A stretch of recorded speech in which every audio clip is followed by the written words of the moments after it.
po. Renz, can you introduce yourself to our viewers? Hi, my name is Rainiel Renz Roque and I'm representing Cabanatuan City. All right. Well, for anything else, congratulations. You're the best in national costume for Mr. Nueva Ecija 2026. Anong nararamdaman natin ngayon?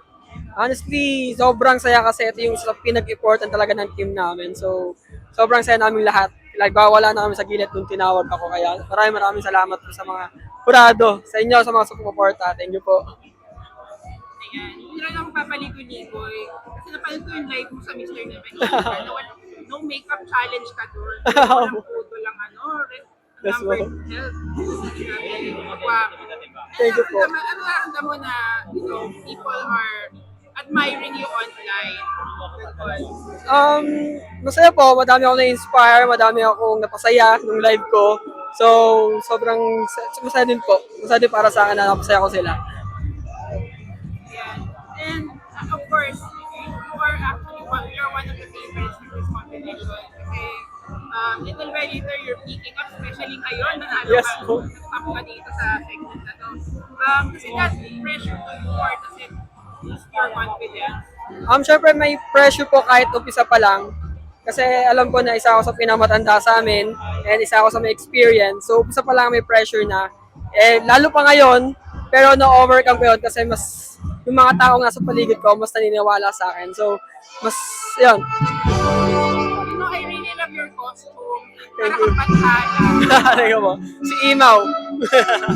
Kung sasambahin kita, anong i-aalay ko sa'yo? Lahat. Lahat po yan. I-aalay ko. Pero going back, okay. In 3 weeks, finals nyo na, anong mamimiss mo sa Mr. Nueva Ecija? Yung co-candidates ko, yung nabuo namin ng banding, lalo pag uuwi kami, magkakasabay, yun, mamimiss ko sila.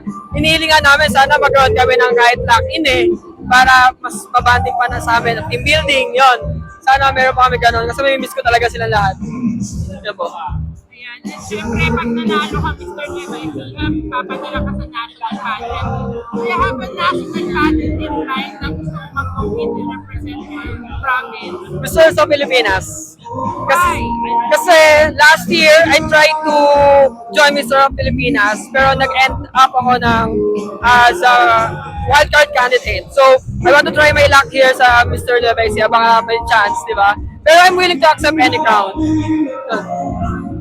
Lastly, what is your message to all your partners? Invite them to go to this program and also watch you sa finals next month. Ayan guys, as ini-invite namin kayo sa July 11 na panoorin namin Coronation Night. Guys, see you! Maboto ka din sa Simpate. Hindi ko natin salo. Ayan, sa mga guys, sa votings naman, if may extra kayo, please vote me. Pero if wala at may kailangan kayo, okay lang sana, itindahan ko kayo guys. So, guys, maraming salamat sa sumusuporta, sa bumoboto, sa team ko, sa lahat na sumusuporta. Maraming salamat. Guys, sa Coronation Night, watch po kayo sa July 11. See you! Alright, thank you so much. Your best in national costume winner, candidate of Cabanatuan City, Renz Roque. And good luck on your Mr. Nueva Ecija 2026 journey.